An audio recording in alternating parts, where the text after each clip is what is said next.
So there's a lot of ways to look at this, and I'm going to speak to this matter in a very direct way.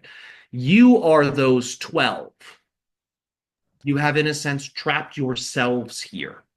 So that way, when you return to your celestial state, you can function and operate and express in the ways that represent your truest desires, which are benevolent desires, good desires to uplift, to assist, and to ultimately nourish the cosmos with your light, your love, and your creativity. For your light, love, and creativity are energies that flow into you and through you from the highest level of the omnipresent source. Now, operating as a type of demigod consciousness, one can get a little carried away. It's a lot of power, it's a lot of possibility. And when that demigod consciousness is made up of something that is spiritual and physical, sometimes there is a, you could say, experience of schism within the personality. The God feels it's almighty, but it has a shadow that it doesn't quite understand, and that reveals to it things that seem to contradict its godliness. A being that doesn't know how to integrate that may end up projecting that, and that's where you get a lot of your early stories of extraterrestrial warfare and chaos. So it's not just humanity that goes through these forgettings and goes through these schism processes between the divinity within and the physical animal. Other beings have gone through this, but it doesn't take place in as much of a physical way as it does for all of you. When we talk about a being that is a demigod, we are talking about a being that is partially materially manifest and spiritually manifest. So they are a mix of light and matter. But the matter dimension to their being, that doesn't necessarily have to be animalistic matter.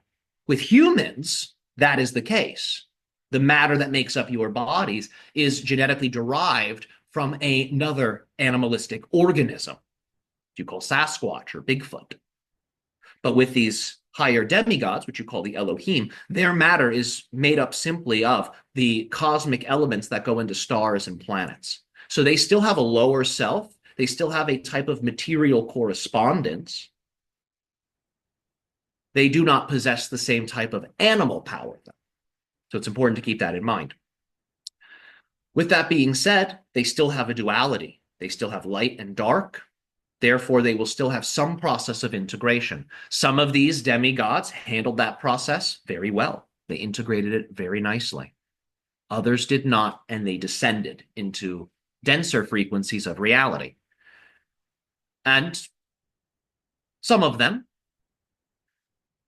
built civilizations oriented around their energy, and those civilizations are still intact, and they are on your planet. You're living in them.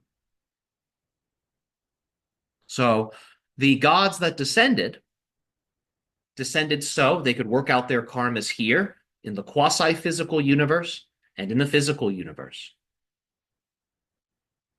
You represent the densest expression of them. You have the most limit. And that is so you can go through that purification, which is really learning how to speak the language of love. Unconditional love, agape. That really is the purification. You're learning how to let go of the language of fear, and you are learning how to speak the language of love. This will allow for you to possess two tongues. You will be bilingual, knowing the languages of both light and dark. And through doing that, you create an integration. Your higher and lower, your light and dark comes together.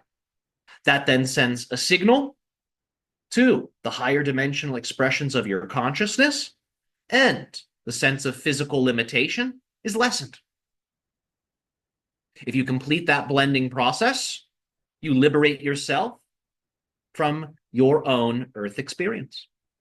You are the only thing keeping you here. Remember, choices and actions create connection.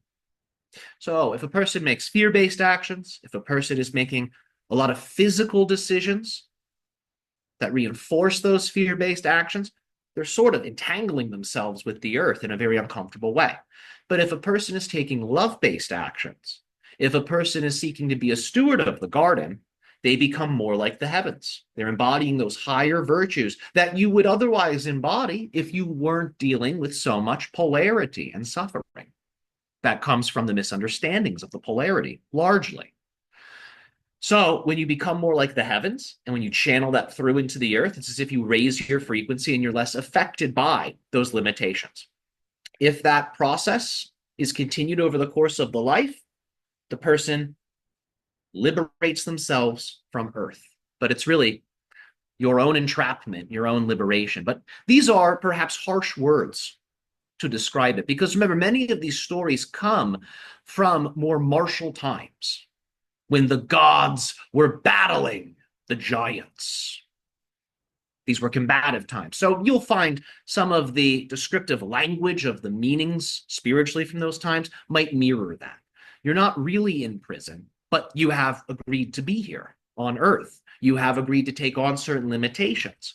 It is more like you are a magician whom has handcuffed themselves, put themselves into a box, and you've been thrown into the water.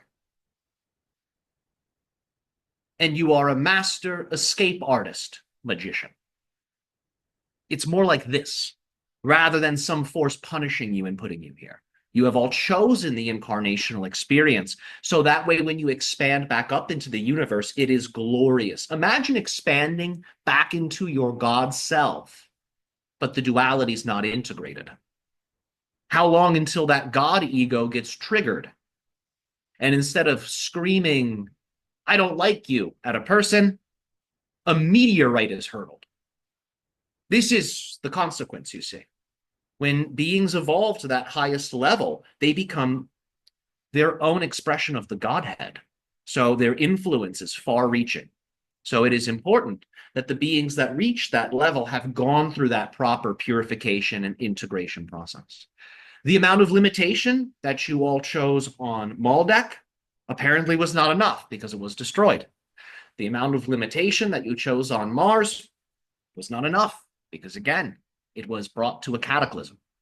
The amount of limitation you have chosen on Earth, just right. The limitation on Earth that was new was the forgetting. That was the densest addition to the Earth experience. And through remembering, a process of creation is experienced. That's what's allowing for you to create something totally new, never been done before. And as a result, it will be free from those echoes of the past that create the discordant behaviors as frequencies within the being.